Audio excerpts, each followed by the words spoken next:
रुक करेंगे अगली खबर का। दिल्ली यूनिवर्सिटी इन दिनों देश विरोधी नारेबाजी और उस पर चल रही सियासत में झुलस रही है और इस आग की शुरुआत पिछले साल जेएनयू से हुई थी, जिस मामले की जांच अब तक पूरी नहीं हो पाई। लेकिन आज तक की एक्सक्लूसिव रिपोर्ट में हमें जेएनयू में अब भी देश विरोधी नारे लिखे पोस्टर दिखाई दिए।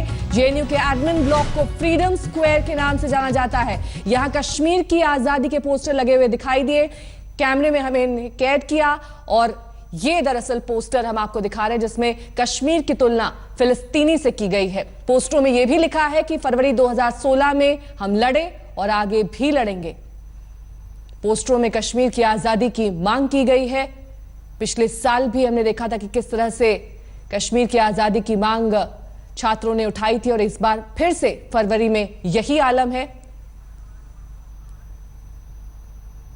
और ऐसे ही कई आपत्तिजनक पोस्टर आज तक की पड़ताल में जेएनयू में लगे हुए दिखाई दिए। देखिए हमारे संवाददाता आशुतोष मिश्रा की ये रिपोर्ट। जेएनयू के उस एक्स फैक्टर को डिकोड करने के लिए स्कूल ऑफ सोशल डिपार्टमेंट में यहां पहुंचे। यहां पोस्टर्स आपको दिखाते हैं। एबीवीपी का पोस्टर है, सिमी इंडियन मुजाहिदीन इस्लामिक जिहाद, और फिर ये कहा गया कि इट्स द सेम थिंग। ये सारी एक ही बातें हैं, अलग अलग नाम से अलग अलग जगहों पे चलती हैं।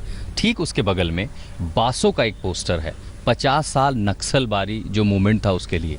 अब नक्सलबारी मूवमेंट पर भी चर्चा की जा सकती है। छात्रों को इसकी भी आज़ादी होनी चाहिए कि बड़े बड़े इश्यूज़ पर आखिर वो चर्चा करें, लेकिन नज़र रुकती है उस एक पोस्टर पर जिसकी वजह से जेएनयू पे हमेशा सवाल उठता है। Freedom of Kashmir, free Palestine, right to self determination. अगर स्टूडेंट ये कहते हैं कि कश्मीर की आज़ादी की बात का मतलब है कि कश्मीर से सेना हटाई जाए और उनके लोगों को अधिकार मिले, ये पोस्टर उन दावों को खारिज करता है और सवाल उठाता है कि फरवरी 2016 में अगर कश्मीर की आज़ादी के नारे लगे, दिल्ली यूनिवर्सिटी में अगर कश्मीर की आज़ादी के नारे लगे, तो आखिर उसकी उपज कहाँ से है? वो उपज है ऐसे वो पोस्टर जो जेएनयू में लगे हुए हैं। और ये वो तस्वीरें कहती हैं कश्मीर की आज़ादी, भारत से कश्मीर की आज़ादी। ये क्या ये छात्रों के लिए बोलने की आज़ादी है? देश के खिलाफ आवाज़ उठाने के लिए क्या छात्रों को ये आज़ादी है? ये वो सवाल है जिसका जवाब छात्रों को देना होगा और उन तमाम वामपंथी पार्टियों को भी देना होगा जो ये कहती हैं कि छात्रों को बोलने की आज़ादी है, सवाल उठाने की आज़ादी है। लेकिन एक बड़ा सवाल बना रहेगा कि क्या छात्रों को देश के खिलाफ बोलने की आज़ादी है?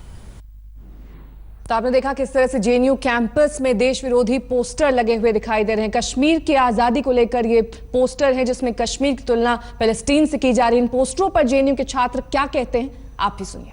कि ऐसा नहीं है कि ये जो पोस्टर है, ये पोस्टर पूरा जेएनयू जो कम्युनिटी है उसका रिप्रेजेंटेशन है। जेएनयू के अंदर कुछ लोग हैं जो ये विश्वास करते हैं कि कश्मीर आज़ाद होनी चाहिए। जेएनयू के अंदर कुछ ऐसे लोग भी हैं जो ये विश्वास मानती हैं कि जेएनयू के अंदर वो तत्व हैं जो एंटी इंडिया स्टैंड ले रहे हैं। कुछ ऐसे लोग हैं जो सेल्फ डिटर्मिनेशन के पक्ष में है। वो एंटी इंडिया है कि नहीं है वो दूसरा डिबेट है, पर at the same time there are people inside the campus also जिनको ऐसा लगता है कि भारतवर्ष जो है जो हिंदू राष्ट्र होना चाहिए, उतना ही एंटी कॉन्स्टिट्यूशनल है। भारतवर्ष को हिंदू राष्ट्र बनाने के कोई पोस्टर जेएनयू कैंपस में नहीं है, लेकिन कश्मीर की की पोस्टर मैं यहाँ देख रहा हूँ। नहीं, अगर आप अच्छे से देखेंगे तो आपको ऐसा मिलेगा जहाँ पे आप पूरा भारत को एक भारत माता, एक हिंदू देवी के रूप में आप कल्पना करते हैं और आप मानते हैं कि वही हमारा हिंदू मतलब माता है, हमारा नेशनलिज्म है, हमारा नेशनलिटी है। तो एक और जेएनयू में साल भर बाद भी देश विरोधी पोस्टर चिपके हुए दिखाई दे रहे हैं। तो आजकल वैसे ही देश विरोधी माहौल से दिल्ली यूनिवर्सिटी कैंपस भी झुलस रहा है। इसके विरोध में एबीवीपी के छात्र आज मार्च निकाल रहे हैं। एबीवीपी का यह कहना है कि उनका ये सेव द यू मार्च सिर्फ उनके संगठन का नहीं बल्कि हर स्टूडेंट का है जो कैंपस में शांति और अमन चाहता है, पढ़ाई लिखाई चाहता है। एबीवीपी के मार्च को देखते हुए सुरक्षा के वहां पर पुख्ता इंतजाम किए गए हैं। पैरामिलिट्री फोर्सेस और महिला दस्ता भी वहां पर तैनात किया गया है। लेकिन बड़ी संख्या में यहां पर छात्र इस मार्च में हिस्सा ले रहे हैं। उनके हाथों में तिरंगा झंडा दिखाई दे रहा है। तो सिर्फ जेएनयू ही नहीं बल्कि इस वक्त डीयू कैंपस भी देश के लिए और देश के लिए आवाज उठाने में आगे दिखाई दे रहा है।